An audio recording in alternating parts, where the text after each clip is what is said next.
अस्सलाम वालेकुम दोस्तों, फार्मिंग सीक्रेट ਤੇ ਭਰਾਵਾਂ ਨੂੰ ਖੁਸ਼ ਆਮਦੀਦ ਕਹਿੰਦੇ ਆ, ਵੈਲਕਮ ਕਹਿੰਦੇ ਆ। ਅੱਜ ਅਸੀਂ ਮੌਜੂਦ ਹਾਂ ਹਾਜੀ ਮੁਦੱਸਰ ਭਾਈ ਦੇ ਡੇਰੇ ਤੇ, ਨਜੋਤਰ ਉਹਨਾਂ ਦੇ ਪਿੰਡ। ਮਾਸ਼ਾਅੱਲਾ ਕਾਫੀ ਤਾਦਾਦ 'ਚ ਉਹਨਾਂ ਦੇ ਕੋਲ ਜਾਨਵਰ ਨੇ। ਕੋਸ਼ਿਸ਼ ਕਰਨੇ ਆ ਤੁਹਾਨੂੰ ਡੇਰੇ ਦਾ ਮੁਕੰਮਲ ਵਿਊ ਦਈਏ। ਉਹਨਾਂ ਦੇ ਵਾਲਦ ਜਿਹੜੇ ਸਕੂਲ ਟੀਚਰ ਨੇ, ਮਾਸਟਰ ਸਾਹਿਬ ਨੇ, ਉਹਨਾਂ ਦੇ ਕੋਲੋਂ ਪੁੱਛਨੇ ਆ ਉਹਨਾਂ ਨੇ ਫਾਰਮਿੰਗ ਦਾ ਕੰਮ ਕੀਤਾ, ਕੀ ਉਹਨਾਂ ਦੀ ਕਾਮਯਾਬੀ ਦੇ ਰਾਜ਼ ਨੇ, ਕੀ ਉਹਨਾਂ ਨੂੰ ਨਫੇ ਨੁਕਸਾਨਾਤ ਹੋਏ ਨੇ। अस्सलाम वालेकुम जनाब। वालेकुम सलाम जी की हाल चाल है सर? शुक्र है अल्हम्दुलिल्लाह। सर जी किन्नी माशाल्लाह मालदारी अपने कोल मौजूद है? बिस्मिल्लाहिर्रहमानिर्रहीम। ये माशाल्लाह हैं कोई 60 65 छोटे वड्डे डंगर। छोटे वड्डे डंगर किन्ने सालों तो यह काम शुरू किया है?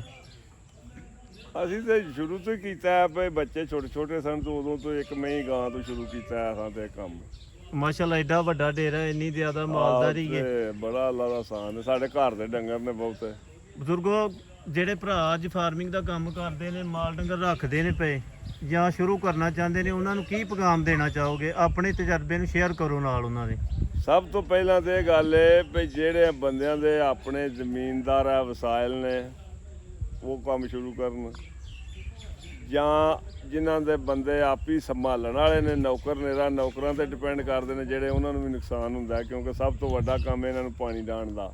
ਜਾਂ ਤੇ ਫਿਰ ਉਹ ਡੇਅਰੀਆਂ ਇਸ ਕਿਸਮ ਦੀਆਂ ਬਣਾਉਣ ਕੇ ਡੰਗਰ ਖੁੱਲੇ ਹੋਣ ਤੇ ਪਾਣੀ ਉਹ ਆਪਣੀ ਮਰਜ਼ੀ ਨਾਲ ਪੀ ਲੈਣ ਤੇ ਫਿਰ ਉਹ ਬਿਹਤਰ ਨਤੀਜੇ ਦਿੰਦੇ ਨੇ ਜੀ। ਤੇ ਜਿਹੜੇ ਮੁਲਾਜ਼ਮਾਂ ਨੇ ਪਾਣੀ ਖੋਲ ਕੇ ਡਾਣਾ ਨਾ, ਤੇ ਮੁਲਾਜ਼ਮ ਸਭ ਕੁਝ ਕਰ ਲੈਂਦੇ ਨੇ, ਲੇਕਿਨ ਪਾਣੀ ਤੋਂ ਕਮੀ ਪੇਸ਼ੀ ਕਰ ਜਾਂਦੇ ਨੇ ਤੇ ਉਹ ਨੁਕਸਾਨ ਦਾ ਉਹਦੇ ਨਾਲ ਡੰਗਰ ਨੂੰ ਨੁਕਸਾਨ ਹੁੰਦਾ, ਬਿਮਾਰ ਹੋ ਜਾਂਦੇ ਨੇ ਡੰਗਰ। ਗਰਮੀਆਂ ਸੁੱਟ ਜਾਂਦੀਆਂ ਨੇ, ਜਾ ਸੁੱਟ ਛੱਡਦੀਆਂ ਗਰਮੀਆਂ 'ਚ ਜੀ।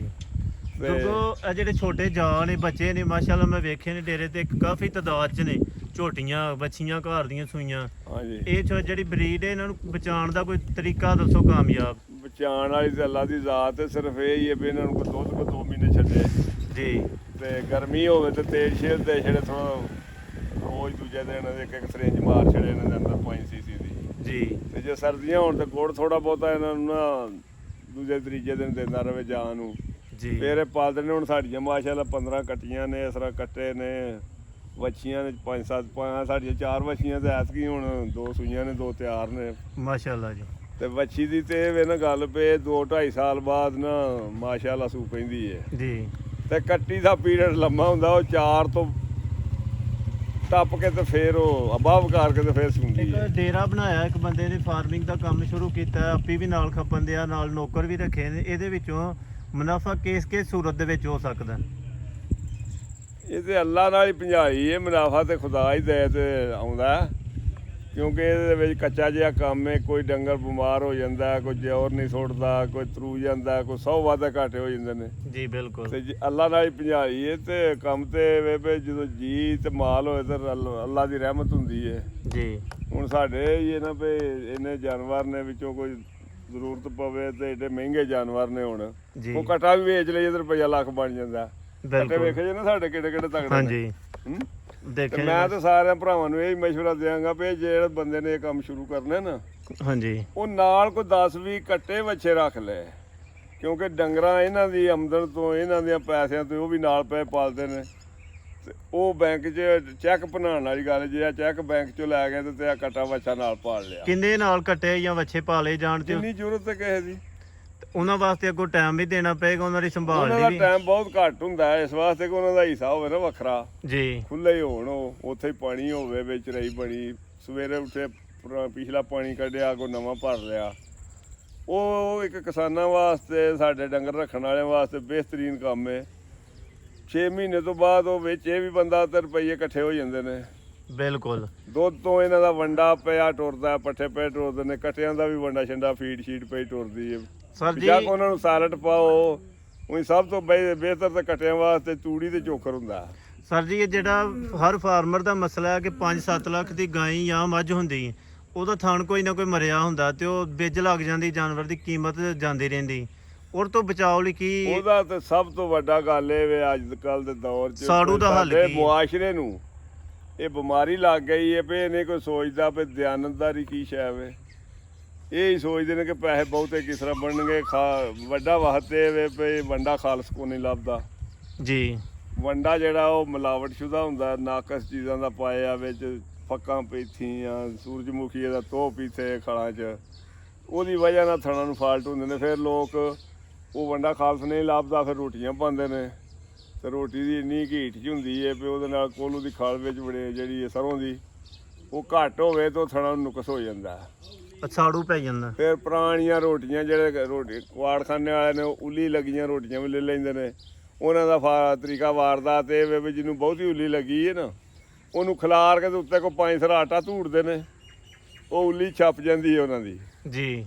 ਤੇ ਜ਼ਿਮੀਂਦਾਰ ਵਿਚਾਰਾ ਜਿਹੜੇ ਨੇ ਉਹ ਪਾਉਂਦੇ ਨੇ ਤੇ ਉਹ ਡੰਗਰਾਂ ਨੂੰ ਥਣਾਂ ਨੂੰ ਨੁਕਸ ਹੋ ਜਾਂਦਾ। ਤਕਰੀਬਨ ਇਹ ਸਾਰੇ ਡੰਗਰਾਂ ਵਾਲਿਆਂ ਨੂੰ ਇਹ ਬੜਾ ਮਸਲਾ ਹੈ।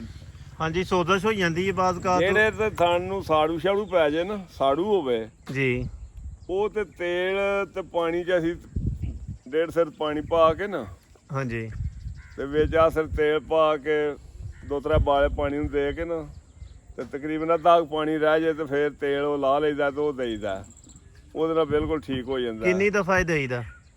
2-3 ਡੰਗ ਦਈਏ, ਇੱਕ ਦਿਨ ਛੱਡ ਕੇ ਦੇਈਦਾ, ਕਿਉਂਕਿ ਥਿੰਦਾ ਜਦੋਂ ਵੀ ਦਈਏ ਇੱਕ ਡੰਗ ਨਾਗਾ ਕਰਕੇ ਦੇਣਾ ਚਾਹੀਦਾ, ਫਿਰ ਨਹੀਂ ਤਾਂ ਪੱਠੇ ਨਹੀਂ ਖਾਂਦਾ ਡੰਗਰ। ਤੇ ਜਿਹੜਾ ਥਣ ਛਣ ਆਮ ਚੰਦਰੀ ਦਾ ਨੁਕਸ ਹੋ ਜਾਂਦਾ ਉਹਦੇ ਨਾਲ ਦਾਦੜ ਮਿਰਚਾਂ ਥੋਮ ਦੀ ਖੀਰ ਦੁੱਧ ਚ ਡੰਗਰਾਂ ਵਾਸਤੇ ਕੋਈ ਆਪਣੇ ਐਕਸਪੀਰੀਅੰਸ ਦਾ ਜਿਹੜਾ ਬੈਸਟ ਮਸਾਲਾ ਹੈ ਕਿ ਕਿਹੜਾ ਮਸਾਲਾ ਜਿਹੜਾ ਹਰ ਡੰਗਰਾਂ ਵਾਲਾ ਬੰਦਾ ਜਿਹੜਾ ਆਪਣੇ ਜਾਨਵਰਾਂ ਨੂੰ ਆਸਾਨੀ ਦੇ ਨਾਲ ਗਰਮੀਆਂ ਸਰਦੀਆਂ ਦੇ ਲਵੇ, ਹਾਜ਼ਮੇ ਵਾਸਤੇ ਵੀ ਉਂਝ ਵੀ ਮੁਫੀਦ ਹੈ ਜਿਹੜਾ ਇਹਨਾਂ ਲਈ?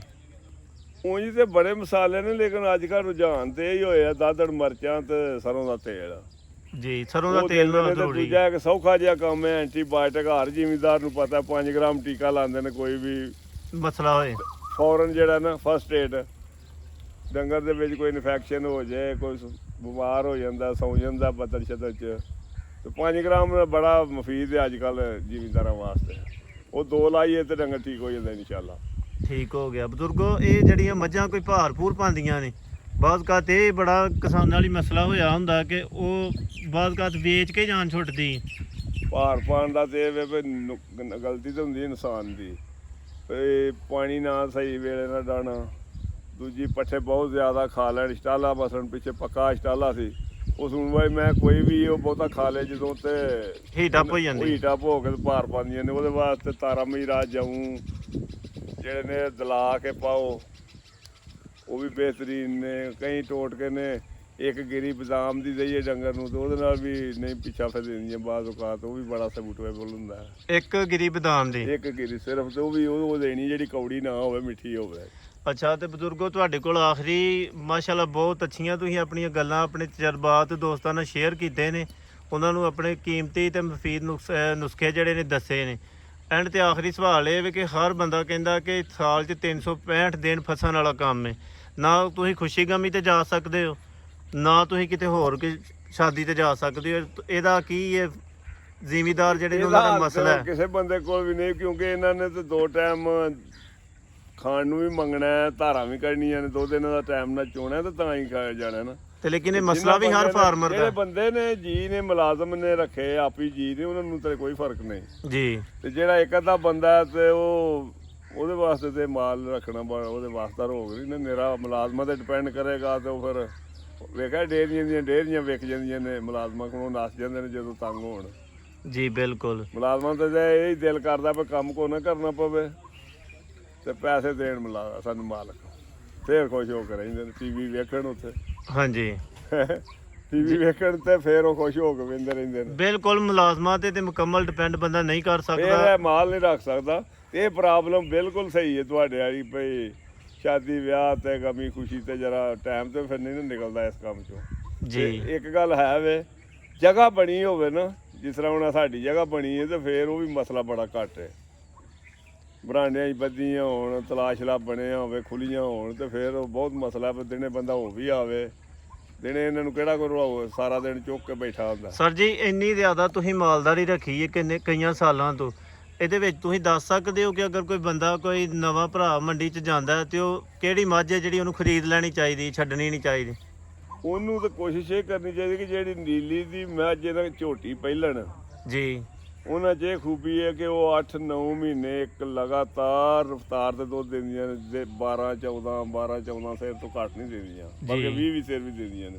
ਹੁਣ ਸਾਡੀਆਂ ਮਈਆਂ ਦੇ ਵਿੱਚ ਕੋਈ 10 ਕੁ ਮਈਆਂ ਐਸੀਆਂ ਨੇ ਜਿਹੜੀਆਂ 20 ਸਿਰਾਂ ਤੋਂ ਟੱਪ ਕੇ ਦੁੱਧ ਦਿੰਦੀਆਂ ਨੇ। 20 ਸਿਰਾਂ ਤੋਂ ਜ਼ਿਆਦਾ ਦੁੱਧ ਦਿੰਦੀਆਂ ਨੇ, ਘੱਟ ਨਹੀਂ ਬਿਲਕੁਲ। ਦਿੰਦੀਆਂ। ਉਹ ਜਿਹੜੀਆਂ ਝੋਟੀਆਂ ਨੇ ਨਾ ਹਾਂਜੀ ਉਹ 8-9 ਮਹੀਨੇ ਦੁੱਧ ਦਿੰਦੀਆਂ ਨੇ, ਫੇਰ ਸੌਰਦੀਆਂ ਨੇ। ਮਤਲਬ ਅਗਰ ਖਰੀਦਣ ਲੱਗਿਆ ਬੰਦੇ ਨੂੰ ਕੋਸ਼ਿਸ਼ ਕਰਨੀ ਚਾਹੀਦੀ ਹੈ ਕਿ ਪਹਿਲਾਂ ਨਹੀਂ ਇਹ ਝੋਟੀ ਖਰੀਦੇ, ਉਹ ਵੀ ਸੂਈ ਖਰੀਦੇ, ਨਵਾਂ ਬੰਦਾ ਜਿਹਨੇ ਲੈਣੀ ਹੈ। ਮਤਲਬ ਸੂਬਿਆਂ 'ਚ ਮੱਝ ਨਾ ਖਰੀਦੇ ਨਾ ਸੂਬਿਆਂ ਹੀ ਖਰੀਦੇ, ਪੈਸੇ ਜੋ ਦੇਣੇ ਹੁੰਦੇ ਨੇ ਉਹਨੇ ਤਾਂ ਕੰਮ ਸ਼ੁਰੂ ਕਰਨਾ ਹੁੰਦਾ, ਜੀ। ਤੇ ਲੈ ਵੀ ਸੂਈ ਤੇ ਲੈ ਵੀ ਪਹਿਲਣ। ਤੇ ਅਗਰ ਉਹ ਕਟੀਆਂ ਲੈ ਕੇ ਤੇ ਉਹ ਵਿੱਚ ਸ਼ੁਰੂ ਕਰ ਲੈਂਦਾ ਝੋਟੀਆਂ, ਤੇ ਉਹ ਕੈਸਾ ਰਹੇਗਾ? ਉਹ ਤੇ ਉਹਨੂੰ ਇਹ ਹੀ ਹੈ ਨਾ, ਸਾਲ 2 ਸਾਲ ਦਾ ਪੀਰੀਅਡ ਹੁੰਦਾ ਹੈ, ਵਿੱਚ ਝੋਟਾ ਹੋਵੇ ਆ 100 ਲੋਕਾਂ ਲਿਆਈ ਜਾਂਦੀ ਹੈ ਝੋਟੀ, ਤੇ ਵਿੱਚ ਕੱਟੇ ਰੱਖੇ ਨੇ ਤੇ ਬਣੀਆਂ ਡੇਰੀਆਂ। ਲੇਕਿਨ ਉਹ ਵੀ ਮਫੀਦ ਰਹਿਣਗੀਆਂ। ਉਹ ਵੀ ਮਫੀਦ ਨੇ। ਉਹ ਇਹ ਵੇ ਵੀ ਲੱਖ ਤੋਂ ਥੱਲੇ ਮੈਂ ਕੱਟੀ ਲਈਏ ਤੇ ਸਾਲ 'ਚੋਂ ਮਈਆਂ ਬਣ ਜਾਂਦੀਆਂ ਨੇ। जी दोस्तों, नंबर डिस्क्रिप्शन में मौजूद है। मज़ीद मालूमात के लिए आप रब्ता कर सकते हैं, और कोई भी सवाल हो आप इनसे पूछ सकते हैं, सर जी से, और हमसे आप रब्ता कर लें। जिन दोस्तों ने चैनल को सब्सक्राइब नहीं किया वो कर लें। आज के लिए इतना ही। अल्लाह हाफिज़।